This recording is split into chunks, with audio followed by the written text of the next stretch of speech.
दोस्तों, ये कहानी एक किसान के चतुर बेटे की है। इस कहानी से आपको ढेर सारी सीख मिलेगी। कहानी को पूरा सुने। चलिए कहानी शुरू करते हैं। किसान का चतुर बेटा। एक गांव में किशोर नाम का एक गरीब किसान रहता था। वह बड़ी ही मुश्किल से अपने लिए 2 वक्त का खाना जुटा पाता था।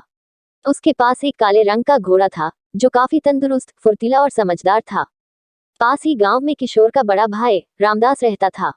उसके पास कई घोड़ों का अस्तबल था, लेकिन फिर भी वह किशोर से जलता था, क्योंकि किशोर के घोड़े जैसा एक भी घोड़ा उसके पास नहीं था। एक दिन किशोर अपने घोड़े पर चढ़कर अपने बड़े भाई रामदास से मिलने निकला। रामदास के पास पहुंचकर उसने कहा, बड़े भैया, मेरे घर से काफी दूर एक खेत है जहां पर मैं काम करता हूं, लेकिन मैं हर रोज इस घोड़े के साथ नहीं जा सकता। अगर आप मेरी एक छोटी सी सहायता करो तो आप इस घोड़े को करीब 1 महीने तक अपने पास रख लो। 1 महीने के बाद मैं खुद इस घोड़े को यहाँ से ले जाऊंगा। उद्धरण चिन्ह। ये सुनकर रामदास मन ही मन बहुत खुश हुआ, क्योंकि उसने सोचा कि उसके पास किशोर की घोड़े जैसा एक भी घोड़ा नहीं है। वह इस मौके का फायदा उठाना चाहता था। उसने तुरंत ही किशोर से कहा, किशोर, तू मेरा छोटा भाई है। अगर तुझे मेरी मदद की जरूरत है तो बेशक मैं तैयार हूँ। उद्धरण चिन्ह। ये सुनकर किशोर काफी खुश हुआ और वह अपने घोड़े को छोड़कर अपने खेत की तरफ निकल पड़ा। लगभग 1 महीना बीत गया। किशोर अपने खेत में काम कर रहा था। तभी एक आदमी उसके पास आता है। वह किशोर को बताता है कि उसका घोड़ा कुछ ही दिनों में मरने वाला है। किशोर ने इसका कारण पूछा तो उस आदमी ने जवाब दिया कि तुम्हारा घोड़ा काफी कमजोर हो चुका है। मैं रामदास जी का नौकर हूँ। मुझसे उस घोड़े का दर्द नहीं देखा जा रहा था, इसलिए मैं आपके पास आया हूँ। जितना जल्दी हो सके आप उस घोड़े को ले आइए, वरना वह मर जाएगा। किशोर ने इसका कारण पूछा तो उस आदमी ने जवाब दिया कि तुम्हारा घोड़ा काफी कमजोर हो चुका है। मैं रामदास जी का नौकर हूँ।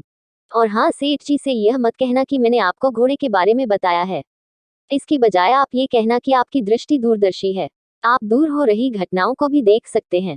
किशोर कहता है, ठीक है, मैं आपके बारे में उनसे कुछ नहीं कहूंगा और जो आपने बताया है वही कहूंगा। और वह तुरंत अपने बड़े भाई रामदास के पास गया। बड़े भैया, यह आपने सही नहीं किया। मैंने अपने घोड़े को आपके भरोसे छोड़ा था और आपने उसकी ये दुर्दशा कर दी। उद्धरण चिन्ह। क्या हुआ छोटे, क्या बात कर रहा है? और तू तो कुछ समय बाद आने वाला था, फिर अचानक यहाँ। किशोर ने घोड़े के बारे में सारी बातें रामदास से कही। रामदास मन ही मन सोचने लगा कि इसे ये सब कैसे पता चल गया। कुछ देर बाद किशोर ने झिझकते हुए कहा कि मुझे ये सब इसलिए पता है कि मैं एक दूरदर्शी हूँ। दूर होने वाली घटनाओं को मैं कहीं भी खड़े होकर देख सकता हूँ। ये सुनकर रामदास को थोड़ा अजीब लगता है। किशोर रामदास से कहता है कि अगर उसने इन गलतियों को नहीं सुधारा तो वह राजा साहब के पास जाएगा। ये सुनकर रामदास के पैरों तले जमीन खिसक जाती है। वह तुरंत गलतियों को दबाने की कोशिश करते हुए कहता है कि अब मैं क्या करूं? तुम्हें अब क्या चाहिए? किशोर कहता है कि मेरे घोड़े का खाने पीने का और साथ ही अलग से 5 घोड़े देने का इंतजाम कर दीजिए। रामदास के पास कोई और रास्ता नहीं था। उसने मजबूरी में हाँ कर दी और मन ही मन सोचने लगा कि जब भी मौका मिलेगा तुझे सबक जरूर सिखाऊंगा। अगली सुबह राजा साहब के महल से एक कीमती उपहार चोरी हो जाता है, जिसकी वजह से राजा साहब काफी परेशान हो जाते हैं। वे अपने सैनिकों से पूरे राज्य में इस समाचार को फैलाने के लिए कहते हैं और साथ ही कहते हैं कि अगर कोई इस उपहार को खोज लेता है तो हमारी तरफ से उसे ढेर सारी मुद्राएं, 10 घोड़े और एक मकान दिया जाएगा। रामदास जब इस समाचार को सुनता है तो वह तुरंत राजा साहब को अपने छोटे भाई किशोर के बारे में बताता है कि उसके पास दूरदृष्टि है, अर्थात वह दूर होने वाली घटनाओं को भी देख सकता है। ये सुनकर राजा साहब की जान में जान आती है और वह तुरंत किशोर को राजमहल बुलवाने का आदेश देते हैं। किशोर को राजमहल ले जाया जाता है, लेकिन अभी तक किशोर को इसके बारे में बिल्कुल भी भनक नहीं होती है। जब उससे इसके बारे में पूछा जाता है तो वह तुरंत समझ जाता है कि उसके बड़े भाई रामदास ने राजा साहब को इसके बारे में बताया है। किशोर बड़ी मुसीबत में फंस जाता है, क्योंकि वह वास्तव में दूरदर्शी नहीं था। राजा साहब कहते हैं कि अगर आप हमारे उस कीमती उपहार को ढूंढ कर लाते हो तो हम आपको ढेर सारी उपहार भेंट करेंगे, लेकिन अगर आप कामयाब नहीं हुए तो हम आपको जिंदगी भर के लिए कारावास में डाल देंगे।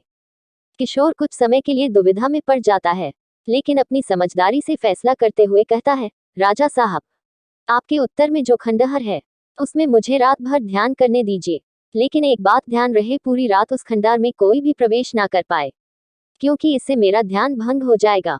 उद्धरण चिन्ह। राजा साहब किशोर की बात से सहमत होते हैं और पूरे राज्य में इस समाचार को फैला देते हैं कि उत्तर की तरफ जो खंडहर है उसमें आज रात से सुबह तक कोई भी नहीं जाएगा। शाम होती है। किशोर को उस खंडहर में छोड़ दिया जाता है किशोर को इस बात का भरोसा रहता है कि चोर उसके पास जरूर आएगा।